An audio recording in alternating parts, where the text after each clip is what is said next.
Assalamualaikum warahmatullahi wabarakatuh. Selamat pagi sahabatku semuanya. Blimbing madu ini sengaja Banggus tempatkan di lokasi ini itu karena mengingat di lahan sempit juga arah matahari itu kadang-kadang berubah gitu. Nah, sekarang sudah waktunya untuk mengambil buahnya walaupun belum seberapa masak. Guys, kita simak tutorial Banggus, semoga bermanfaat. Cocok, kita punya jambu air, kita punya belimbing, juga ada lombok ungu untuk ngerujak guys. Mantap guys. Nah ini guys, berhubung ini di lahan yang sempit, jadi kita kadang-kadang tuh mencarikan matahari agar full. Nah, kita perhatikan sama-sama karena pohon belimbing ini kita sudah awal membentuk sakdon 90 sampai 180 derajat. Nah, seperti ini. Kita tetap seperti biasa, yaitu kita gunakan rawatan yaitu dengan pupuk hijau daun. Coba guys, kita lihat buahnya. Kita tengok ya guys ya. Buahnya kita tengok.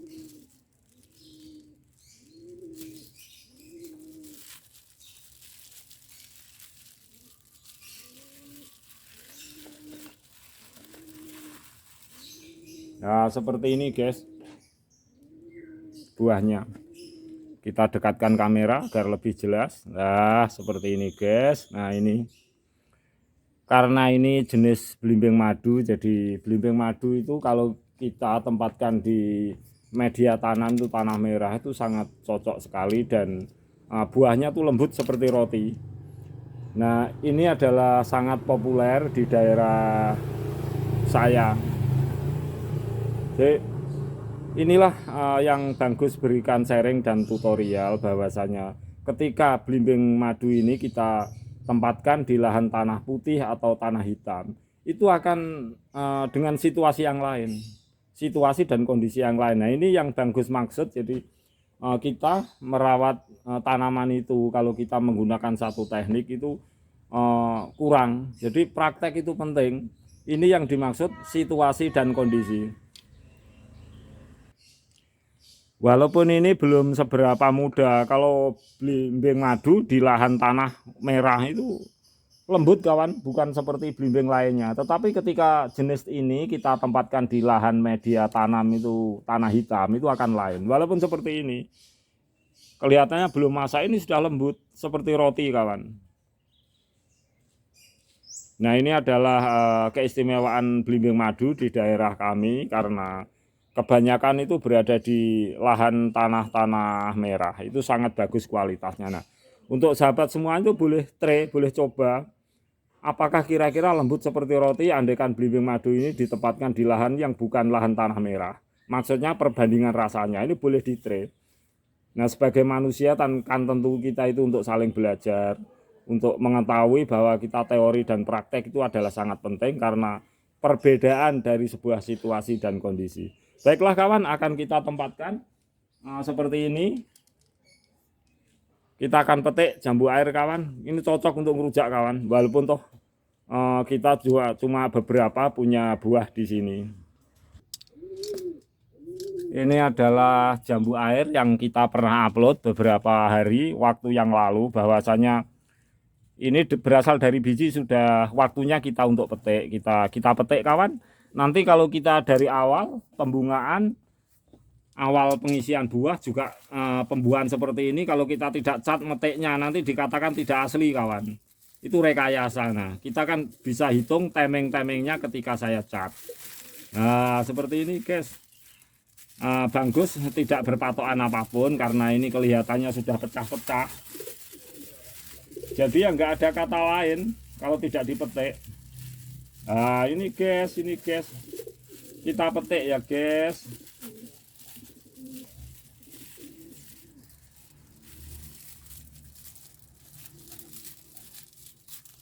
Kita petik ya guys.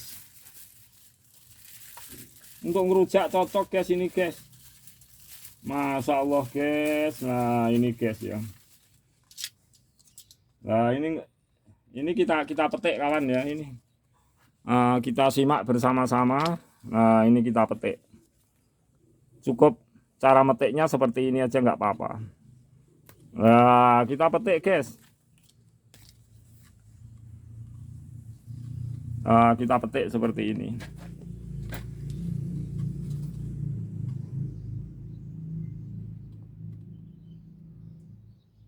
Nah kalau sudah seperti ini, belimbing dengan jambu air merah ini kan sangat cantik ya guys ya. Nah ini guys, sekali lagi Bang Gus akan berulang-ulang kembali karena menurut situasi dan kondisi. Jadi setelah kita lakukan pemotongan, kita lakukan sekarang juga pruning juga boleh, besok juga boleh. Tetapi alangkah baiknya kalau menurut Bang Gus, mengingat di lahan yang sempit, pot kecil seperti ini, tentu keseimbangan diperlukan. Nah ini tunas yang baru kita potong aja guys. Nah seperti ini guys. Nah, kita potong tunas-tunas yang baru yang kira-kira menjorok ke atas. Nah, seperti ini guys, ini nampak sangat panjang. Ini bisa kita potong seperti ini guys. Nah, kita potong aja guys, seperti inilah. Juga sesuai dengan yang Bang Gus tutorialkan bahwa belimbing ini kawan, itu punya karakter lain daripada pohon buah-buahan yang lain. Jadi sampai sekarang itu walaupun kita sudah petik buah itu tidak ada daun-daun yang rontok, cuma sedikit menguning. Jadi ada karakter lain. Ketika tanaman buah-buahan lain itu dalam fase generatif itu terjadi kerontokan, daun menguning. Belimbing itu tidak kawan. Justru Bang Gus pernah memberikan sharing, daripada dipotong daunnya, tangkai daunnya lebih baik dipotong tangkainya. Nah ini Bang Gus pun sudah Bang Gus berikan sharing itu berkali-kali. Nah untuk sahabat semuanya barangkali punya inovasi menurut sahabat begini itu kan terserah kita masing-masing untuk saling belajar. Boleh saling mengklaim seperti ini adalah yang baik menurut kita, seperti itu yang baik menurut sana, itu boleh saja, itu sah kawan. Yang penting kan kita itu memberikan suatu bukti tutorial yang bermanfaat, memberikan sampling yang bermanfaat, itu sah-sah saja. Justru akan semakin baik, akan semakin berinovasi. Persaingan itu ada yang menyatakan rasanya lebih enak, misalnya kalau di tanah putih, itu sah-sah saja. Ini berasal dari sini, dari situ, itu sah kawan. Itu sangat diperlukan, keilmuan itu harus seperti itu, walaupun pertanian. Oleh sebab itu kawan, Bang Gus itu menyatakan bahwa ilmu pertanian itu jumlahnya Masya Allah jutaan, sesuai dengan karakter tumbuhan yang kita miliki, jutaan pula jumlahnya. Nah inilah pentingnya kita itu berinovasi menurut kita sendiri, memberikan sampling dan tutorial yang terbaik. Juga kita siap untuk belajar yang terbaik dari kawan yang lain.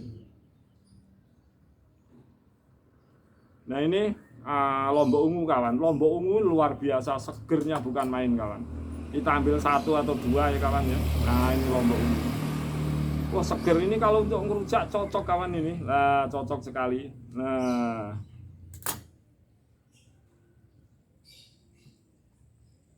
Nah ini sangat cocok kawan.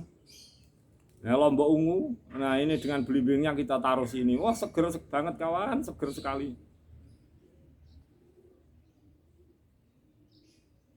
Untuk sahabatku semuanya, walaupun kita di lahan sempit, kita itu ada sedikit banyak gangguan, misalnya gangguan matahari terhadap tanaman kita kadang-kadang kurang. Tetapi kan kita juga pernah memberikan tutorial bahwa tanaman itu ketika matahari itu berapa, setengah matahari, sepertiga atau penuh, bisa kita sesuaikan dengan tempat media dan tanah porsi tanaman itu sendiri. Jadi yang Bang Gus katakan, matahari pula akan semakin baik. Tetapi juga ada di negeri-negeri lain mataharinya cuma berapa juga bisa berbuah. Oleh sebab itu matahari itu adalah sangat bagus untuk tanaman, tetapi jika kurang matahari kita bisa sesuaikan dengan porsinya. Misalnya kalau ketinggiannya 1 meter bisa kita kurangi setengah meter. Kalau rantingnya 4 bisa kurangi 3, agar semua itu sesuai dengan porsinya. Nah ini kawan. Baiklah sahabat semuanya, semoga tutorial Bang Gus ini bermanfaat. Mari kita selalu berinovasi. Mari kita untuk selalu berinovasi terus walaupun di lahan yang sempit, dan kita berikan yang terbaik. Mari untuk kita saling belajar. Kalau memang kita inovasi tentang tanaman, ada kesalahan, kesilapan adalah sebagai manusia. Nah itu adalah sangat penting dibutuhkan seperti ini. Kalau tidak seperti ini, kita tidak akan tahu. Jadi semakin kita memberi inovasi, semakin kita belajar dari lain-lain yang lebih baik. Disitulah kita tuh akan lebih tahu bagaimana situasi dan kondisi itu sangat penting artinya untuk sebuah tanaman, terutama di lokasi pot di lahan sempit seperti ini. Akhirul kata kawan semuanya, yang penting hari ini mari kita ngerujak walaupun sedikit buah. Wassalamualaikum warahmatullahi wabarakatuh.